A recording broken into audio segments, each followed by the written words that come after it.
Desde ASRECO acogemos con satisfacción el acuerdo europeo sobre créditos hipotecarios.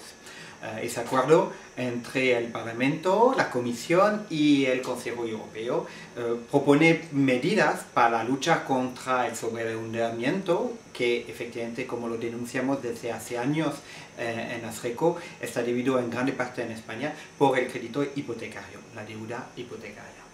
Nos parece que esas medidas son muy interesantes, algunas.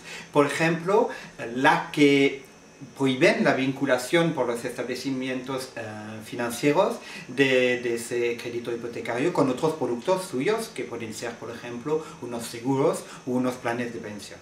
También se habla de un plazo de 7 días de reflexión antes de la firma del crédito hipotecario.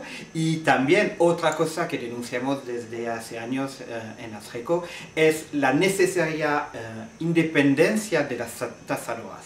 Esperemos ver cómo nos vamos a asegurar de esa independencia. Otras medidas importantes son las de la información del consumidor. Por ejemplo, una hoja estandarizada para explicar las condiciones del crédito, un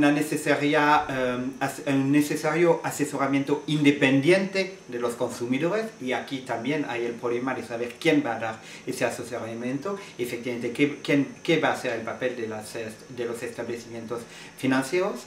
Y por supuesto otras medidas hablan, por ejemplo, de limitar efectivamente las ventajas en salario relacionadas con las hipotecas, los créditos hipotecarios, y también pues de una mejor información y quizá otros productos como pueden ser, por ejemplo, unos créditos hipotecarios básicos como existen en otros países de la Unión Europea.